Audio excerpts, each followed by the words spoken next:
pizza. You're over here. Okay, that was my hand. Yep.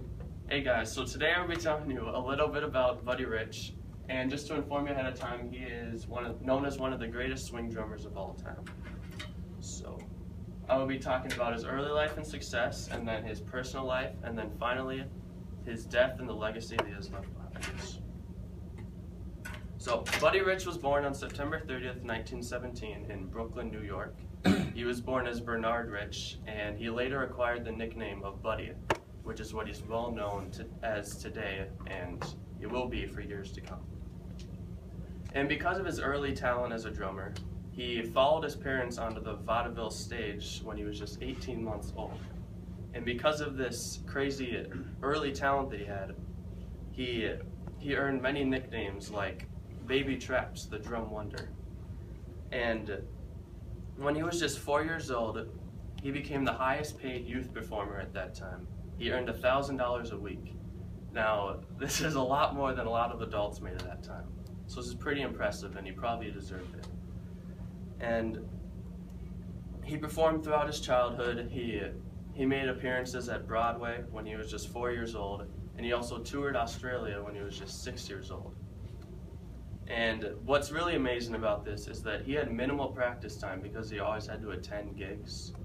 So he had to teach him everything that he knew, all his drum techniques and basically how to work freely around the drums. And he obviously succeeded at it because he became well known and famous. So obviously music was his life even at a very young age.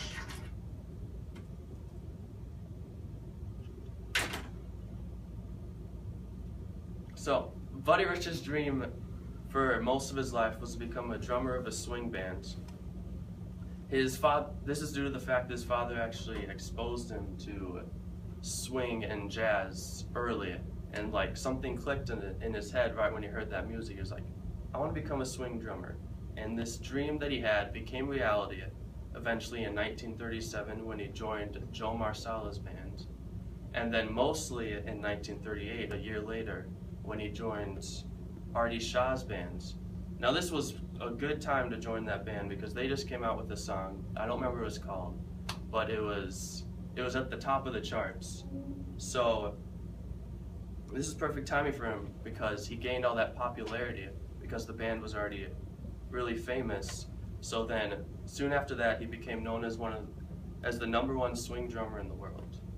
And this was a huge jolt to his reputation.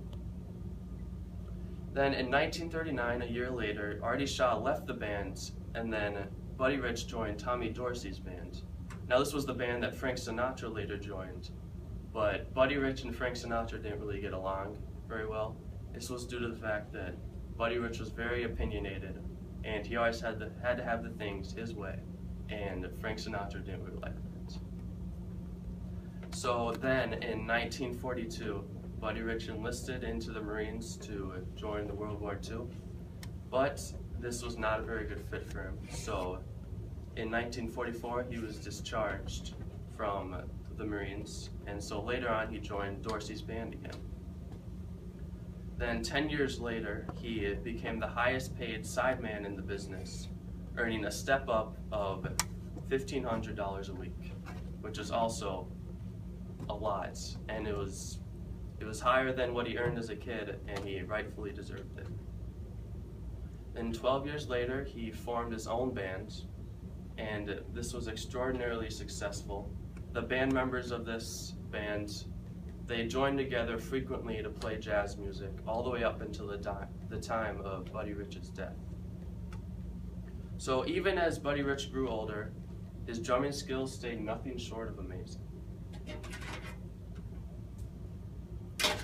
Buddy Rich is known to have a short temper with a lot of his bandmates. He had some fiery tirades with Sinatra and other band members, and a lot of these were actually recorded on tape and became public, which definitely hurt his reputation. In 1959, he suffered from a heart attack, but he still got up and kept performing.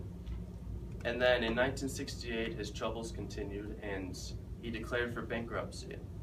but he still performed in spite of his low wealth. So I think a lesson can be learned here, that if you love to do something, just keep doing it, even if the troubled times are there, because the troubled times will soon fade. So you just need to keep doing what you love. So obviously he loved what he did, and he wouldn't give that up for the world.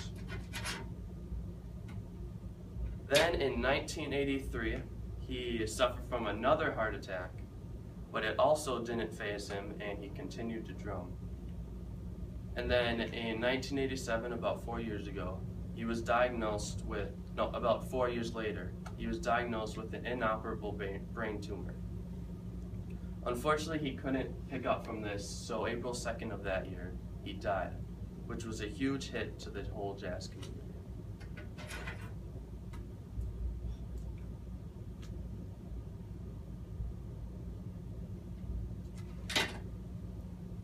Now, Buddy Rich may be known for his temper tantrums or any kind of attitude that he put up as a band member, but he's still known as the greatest swing drummer of all time, and he needs to be recognized as that. He went from being a child prodigy to a drumming legend who was known worldwide. He's known for lots of his great techniques that many drummers nowadays follow because they know that Buddy Rich was a fantastic drummer and they want to be just like him. Mel Torme, I don't know how to say the name, but Mel Torme, who was a great jazz musician, he quoted Buddy Rich to being a musical phenomenon, one of a kind. We will never see his like again. I think that Mel struck gold with this comment. He was spot on with how he described Buddy Rich. But in the end, Buddy Rich will always be remembered as a truly iconic jazz legend that will never be forgotten. And those were the sources I used. Thank you. And if anyone has any feedback, that would be a great time. Any kind of feedback, good, bad. That's pretty good. You went a little fast at the beginning, but you slowed down in the middle, so it's good. Paced yourself. Good flow. You said Especially- Mel Torme correctly. I did? Mel Torme. Yep. Sweet. All right. How long was it supposed to be? All right, we're good.